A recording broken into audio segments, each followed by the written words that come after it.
reported that every train was met by a yellow taxicab, and this was Spike's turn for all-night duty at the Union Station. All the independent taxi drivers had long since deserted their posts. The parking space on Cypress Street, opposite the main entrance of the station, a space usually crowded with commercial cars, was deserted. No private cars were there either. Spike seemed alone in the drear December night, his car an exotic of the early winter.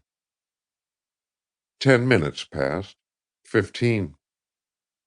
The cold bit through Spike's overcoat, battled to the skin, and chewed to the bone. It was well nigh unbearable. The young taxi driver's lips became blue. He tried to light a cigarette, but his fingers were unable to hold the match. He looked around. A streetcar, bound for a suburb, passed noisily. It paused briefly before the railroad station, neither discharging nor taking on a passenger, then clanged protestingly on its way. Impressed in Spike's mind was a mental picture of the chilled motorman, and of the conductor huddled over the electric heater within the car. Spike felt a personal resentment against that conductor. Comfort seemed unfair on a night like this, heat a luxury more to be desired than much fine gold. From across the street, the light of the White Star Cafe beckoned.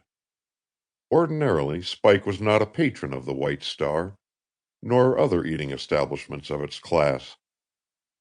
The White Star was notoriously unsanitary, its food poisonously indigestible. But as Spike's eyes were held hypnotically by the light, he thought of two things. Within the circle of that light, he could find heat and a scalding liquid which was flavored with coffee. The vision was too much for Spike.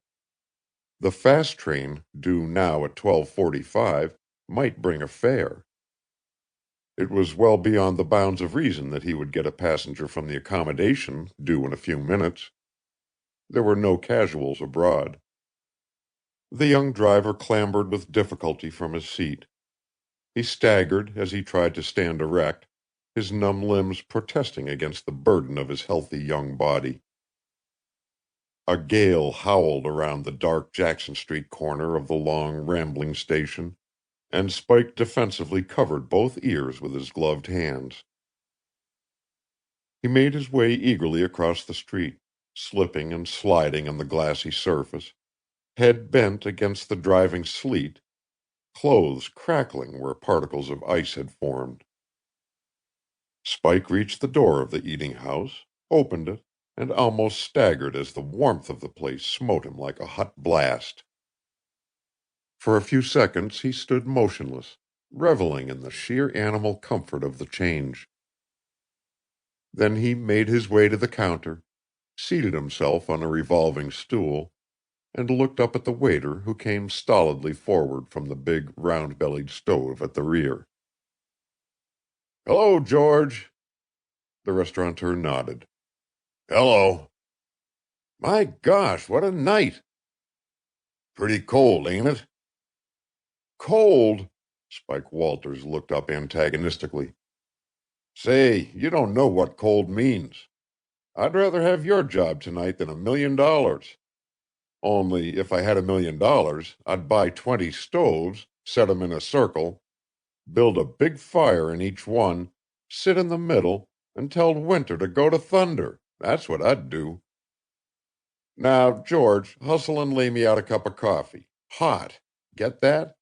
And a couple of them greasy doughnuts of yourn."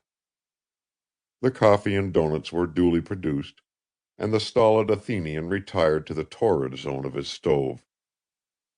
Spike bravely tried one of the doughnuts, and gave it up as a bad job, but he quaffed the coffee with an eagerness which burned his throat and imparted a pleasing sensation of inward warmth.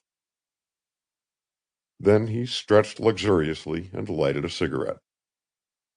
He glanced through the long unwashed window of the White Star Cafe. "Ladies and gents welcome," it announced, and shuddered at the prospect of again braving the elements. Across the street,